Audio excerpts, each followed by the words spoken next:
Hello students, doctor सीमा कुमारी, history department, pre law 2। आप लोग के सिलेबस में, आप लोग के पास सिलेबस भी होगा क्या क्या टॉपिक पढ़ना है। बहुत सारे टॉपिक हो चुका है। जब ऑनलाइन क्लासेस के कारण इसके साथ भी हो रहा है, के द्वारा भी आप लोग को बताया जा रहा है, और कॉलेज में भी जो क्लास होती है उसमें। इसके पहले मैं आप लोग को लॉर्ड क्लाइव के बारे में बताई, वारेन हेस्टिंग्स प्रशासनिक, इसका जो भी क्वेश्चन है यह मैं पूरा डिटेल्स में आप लोग को बता चुकी हूँ। रेगुलेटिंग एक्ट, कॉर्नवालिस, बंगाल और अवध की विजय, Hyder Ali and Tipu Sultan, lord Wellesley, lord Hastings का जो कि फॉर्म सुधार था उसके बारे में भी, प्लासी युद्ध, बक्सर युद्ध, टीपू सुल्तान, हैदर अली, ये सब टॉपिक हो चुका है।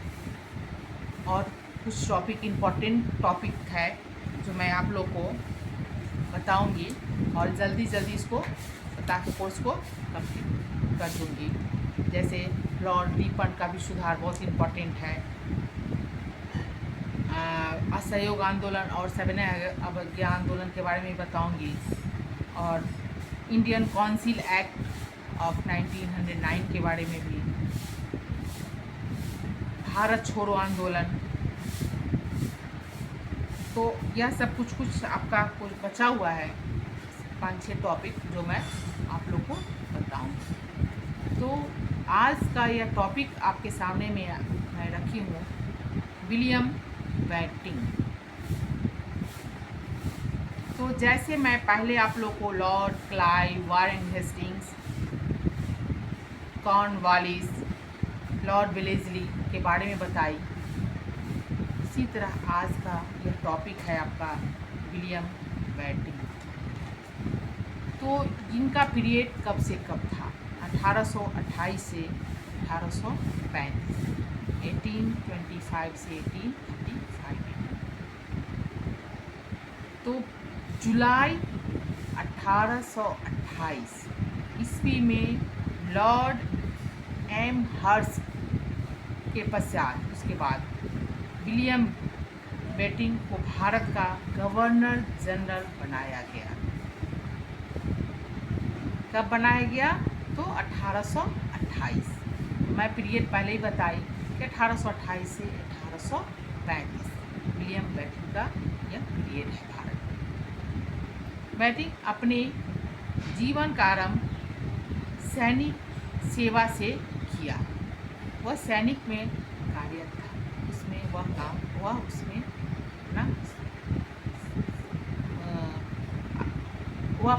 उसमें काम करता था, सैनिक था।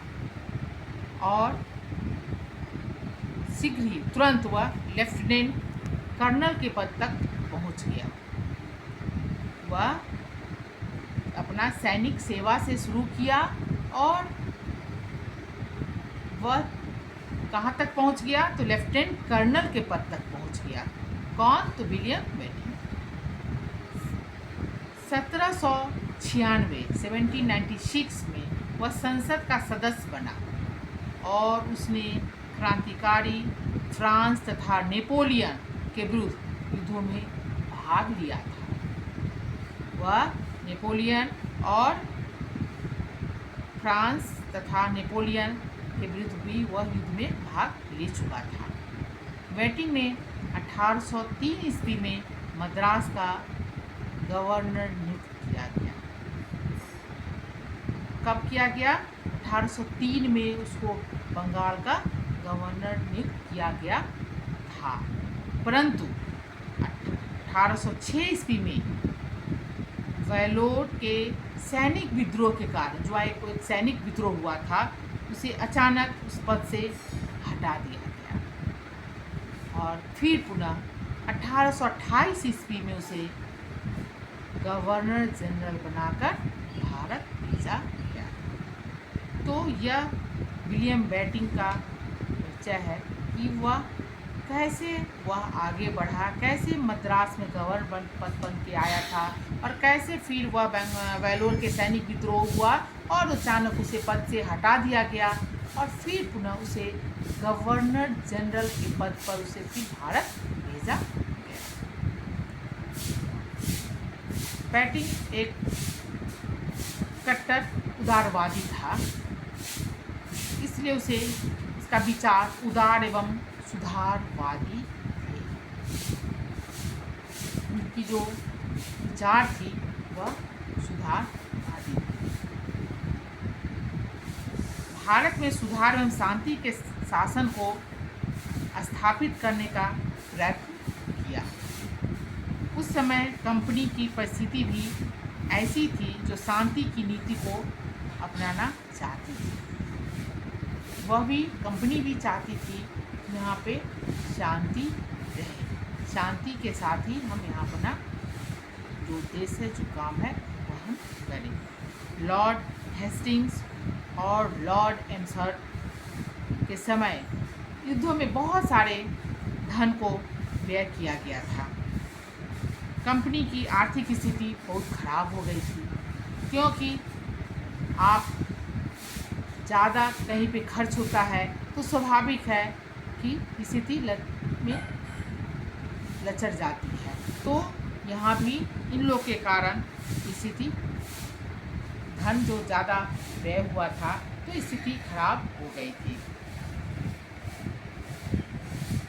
अंग्रेजी शासन जो थी, अंग्रेजी साम्राज्य का विस्तार काफ़ी हो चुका था और अब उसको संगठित किए जाने की आवश्यकता थी।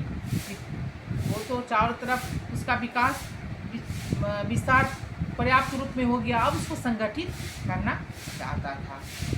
कंपनी को ब्रिटिश संसद द्वारा समय समय पर जो आदेश पत्र दिए गए थे उसका समय भी निकट आ गया और कंपनी के चीन से व्यापार करने का एकाधिपत्य को खतरा था। वो सभी परिस्थितियाँ जो थी वह शांति और सुधार का वातावरण चाहती। यह सभी शांति चाहते थे। इस प्रकार विचार और परिस्थितियों के कारण बेंटिंग का समय विदेश नीति तथा युद्ध को अपेक्षा शांति और सुधार की दृष्टि से अधिक महत्वपूर्ण रहा। यह क्योंकि वह एक उदारवादी विचारक था, शांति और सुधारवादी था। वह शांति से अपना काम करना चाहता था और कंपनी भी यही चाहती थी। भारतीय जो नरेश थे के साथ नरेशों से अपने संबंध को बेंटिंग ने हस्तक्षेप न करने की नीति को अपनाया कि वह भारतीय नरेश की जो उन लोग का जो अपना है उसमें मैं हस्तक्षेप नहीं करूँगा। तो कैसे मैं इसको डील करूँगा, तो उन्होंने अपना एक अलग से रूल बनाया, उसका अपना सुधार किया, आर्थिक सुधार, प्रशासनिक न्यायिक सुधार। वह क्या क्या कैसे सुधार किया, तो यह सब बहुत सारी चर्चाएं, बहुत सारे मुद्दे हैं, बहुत सारे इसकी पॉइंट है कि यह कैसे इस सब में आर्थिक, सामाजिक, सैनिक सुधार किया। देखते हैं कि बेंटिंग का सुधार क्या क्या था। बेंटिंग विभिन्न सुधारों की दृष्टि से महत्वपूर्ण माना जाता है। यानी विभिन्न सुधार यानी वही आर्थिक सुधार, प्रशासनिक सुधार, सैनिक सुधार। कुछ सुधार उसने कंपनी की आर्थिक स्थिति और शासन व्यवस्था को सुधारने की दृष्टि से किए और कुछ अन्य सुधारों से भारतीयों की स्थिति को सुधारने के लिए भी किए। अपने सुधारों में निसंदेह बेंटिंग ने यह सिद्ध किया कि उसका उद्देश्य यदि कंपनी की स्थिति और शासन को कंपनी की स्थिति और शासन को भारत में दृढ़ करने का था तो भारतीयों के हित में भी था। वह दोनों को लेकर चलना चाहता था। शांति से कैसे हम कंपनी के हित के लिए और भारतीयों के हित के लिए। तो सबसे पहले उसने एक आर्थिक सुधार इकोनॉमिक रिफॉर्म्स। तो यह मेन होता है आर्थिक सुधार। तो बेटिंग ने आर्थिक सुधार में क्या क्या किया, तो यह आराम से ही 2 समितियों की नियुक्ति की, एक सैनिक और दूसरी असैनिक, और उनकी रिपोर्ट डायरेक्टरों के आदेश पर विभिन्न आर्थिक सुधार किए जो निम्नलिखित। क्या क्या है निम्नलिखित? तो पहला, सर्वप्रथम राज्य के खर्चों को कम करके, राज्य का जो खर्चा कम करके, और कैसे कम खर्च करना चाहिए, तो और हमें मितव्ययिता बरतने का उसने बल दिया, और असैनिक अधिकारों के वेतन में भी कमी नहीं की गई, बल्कि उसे भत्ते भी कम कर दिए। सैनिक अधिकारों के लिए निश्चय किया गया कि जो अधिकारी कलकत्ता से 600 मील की सीमा में निवास करते थे, उनको केवल आधा भत्ता दिया जाएगा। यह क्यों किया? क्योंकि आंतरिक जो खर्च जो था वह कम खर्च हो। मैं पहले ही बताई कि ज़्यादा धन खर्च हो चुका था और कंपनी की भी स्थिति नाजुक हो चुकी थी। तो विलियम बेटिंग ने अपना एक नियम, अपने को एक रूल अपनाया कि कितने कम कैसे करके बचत करें। तो वह यह रूल बनाना, तो आंतरिक व आर्थिक सुधार शुरू किया। पहले आर्थिक सुधार, उसके बाद प्रशासनिक, न्यायिक, सामाजिक सुधार होगा। तो आर्थिक सुधार में यह रूल सब बनाया कि वो अगर दूर है तो उसको हम क्या करेंगे, आधा भत्ता देंगे। कितने? 600 मील की सीमा में निवास करते हैं तो। और इसी से बेटिंग ने प्रति वर्ष 20,000 पॉन्ड्स प्रति वर्ष वह बचत की। शासन के व्यय में कमी करने के लिए उसने भारतीयों को सरकारी सेवाओं में भारतीयों को लिया, जिनकी नियुक्ति कम वेतन पर हो सकती थी।